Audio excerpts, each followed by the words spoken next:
Secara pribadi, saya sangat khawatir dengan perang yang diluncurkan oleh Amerika atas Cina. Saya pernah menuliskan beberapa bulan yang lalu bahwa ini perang sangat serius dan akan berimpak sangat negatif buat Indonesia. Benar loh, dan menurut saya kita belum melakukan antisipasi apapun. Jangan menganggap saya ini lebay. Tapi apa yang terjadi kalau efek perang dagang ini memukul Amerika?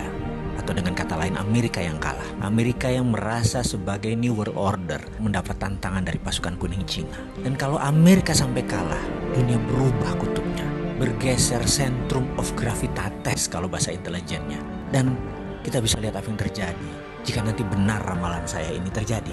Kita semua tahu menjadi penguasa dunia itu sangat menguntungkan, baik secara ekonomi, apalagi secara politik. Amerika sudah menikmati 70 tahun hingga saat ini, dan sekarang mendapat tantangan dari negara Cina. Mungkin saat ini kekuasaan Amerika tinggal 50% pengaruhnya terhadap dunia. Ada yang menganalisa mungkin lebih kecil, alias Amerika jadi negara sunset, dan Amerika tahu itu.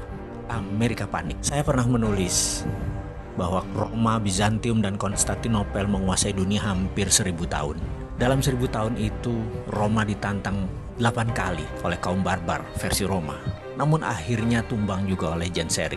Ini tidak usah saya ceritakan kali ini, tapi saya tulis lengkap di buku hitam. Jangan pernah berkata saya tidak pernah memperingati Anda. Kita balik ke cerita tentang Amerika dan perang dagang dengan Cina. Sekarang belum 100 tahun Amerika sudah mendapatkan tantangan super hebat yang Amerika tidak pernah bayangkan sebelumnya. Secara militer, mungkin Amerika masih mendominasi. Namun secara teknologi, Cina sudah menyamai. Secara perdagangan, Cina sudah menguasai dunia.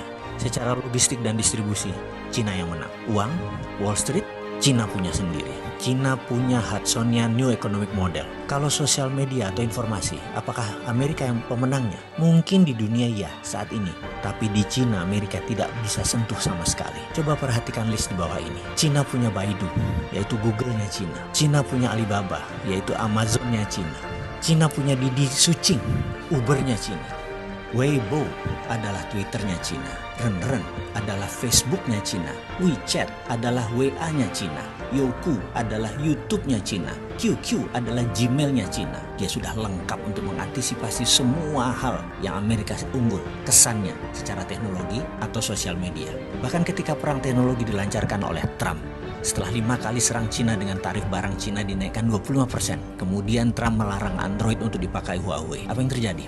Ternyata Huawei sudah punya platform OS sendiri yang bernama Hongmeng OS, sehingga tidak terlalu berpengaruh. Amerika kecele berat di situ. Huawei chipnya ternyata 50% sudah buatan sendiri. Dan 5G tidak pakai platform ZTE yang Amerika punya.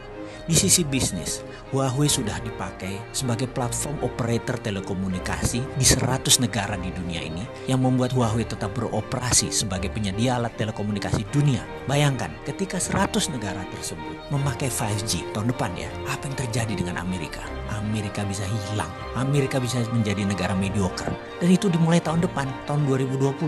Prediksi saya, yang mudah-mudahan kali ini salah, Amerika akan mengalami inflasi besar di tahun 2020. Di sisi lain, tahun itu juga tahun politik di Amerika. Trump pasti habis-habisan akan berjuang untuk jabatan kedua kalinya yang akan membuatnya semakin tidak terkendali memblok barang-barang Cina, yang akan membuat harga retail di Amerika naik 20% karena ketergantungan akan produk Cina di Amerika sudah lebih dari 40%. Efeknya, bayangkan di tahun 2021. Dunia bisa kena resesi imbas resesinya Amerika. Dan ini bisa memicu sebuah kata bijak. The end of trade war is the beginning of military war. Berakhirnya perang dagang adalah saat dimulainya perang militer. Pertanyaan kita sekarang, Indonesia siapkah?